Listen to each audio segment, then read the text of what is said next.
Olá, gente. Em nome do Pai, do Filho e do Espírito Santo. Amém. Antes de explicar, talvez, e antes de adentrar um pouco na Bíblia, eu gostaria de dar talvez uma introdução, uma breve introdução do que você irá encontrar em Gênesis, né? É muito importante, quando você ler Gênesis, levar em consideração a cultura da época em que foi escrita e principalmente como ele foi escrito. Gênesis ele foi escrito um pouco depois, digamos assim, do que você imagina. E isso é importante você saber porque você acredita que aquilo realmente tenha sido escrito de uma forma literária, quando na verdade não foi. A Bíblia de Jerusalém, por exemplo, nos fala que aquilo era chamado até mesmo de um mito. E isso é importante você entender, principalmente para ler de uma forma mais voltada para aquilo que você pode extrair de Gênesis, principalmente para a sua vida, né? Eu vejo muito Gênesis como uma história em que pudesse ser utilizada para evangelizar aquelas pessoas, para talvez trazer um pouco dessa explicação e as pessoas se sentirem de uma forma um pouco mais visível o que Deus era para aquelas pessoas, né?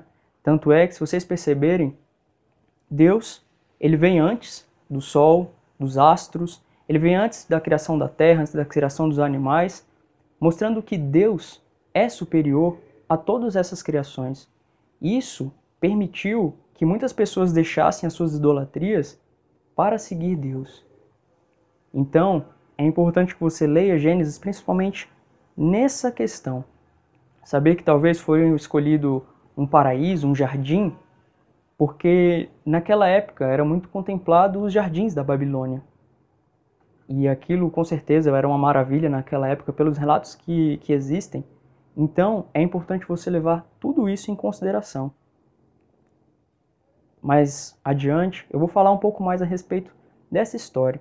Mas antes de tudo, eu quero dizer que existe certo senso comum na interpretação de Gênesis. E isso, de certa forma, empobrece um pouco.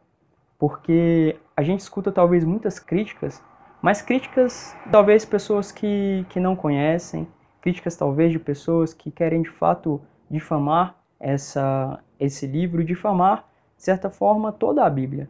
Talvez tirando ali um trecho de Gênesis, já traz aquilo, carrega tudo aquilo para toda a Bíblia. E isso não é importante. É porque, de certa forma, o mais valioso é aquilo que a gente pode extrair para a nossa vida dentro de Gênesis. Sendo assim, veja que ao criar todo mundo, a gente percebe que Deus escolheu tudo de uma forma cronológica até bastante correta com o que a gente percebe na ciência. Isso mostra que, de certa forma, Gênesis foi, de fato, inspirado pelo Espírito Santo. Não foi criado assim do nada por uma pessoa que simplesmente quis lá e escrever, mas sim uma pessoa instruída pelo Espírito Santo que pôde fazer com que aquilo estivesse vívido até hoje, né? Vale lembrar que Deus não escreveu, não inspirou Gênesis para que nós do futuro conseguíssemos nos avançar nas ciências, não. Gênesis ele foca principalmente na história da salvação. O que você vai ler em Gênesis, você vai conseguir carregar para a sua vida e não necessariamente para os seus conhecimentos críticos, filosóficos e científicos. E isso é muito importante de você conseguir distinguir e principalmente barrar todas as críticas que de certa forma são feitas por certa ignorância. Então, veja também que os livros posteriores, o que complementa o Pentateuco, Êxodo, Levítico, Números e Deuteronômio, são livros também escritos bem depois.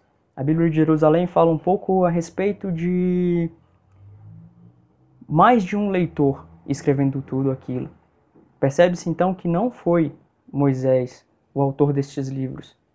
E isso é importante, porque foi um livro que carrega toda essa oralidade, que traz toda essa história para que pudesse talvez passar para o povo, transmitir para o povo de uma forma a os manter um pouco mais coesos e um pouco mais próximos de Deus.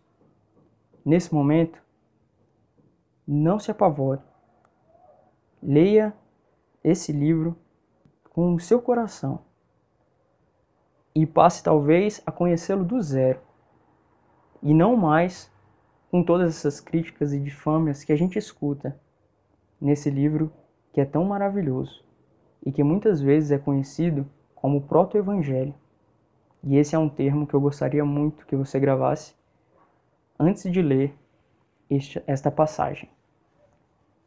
Amém? Fiquem todos com Deus.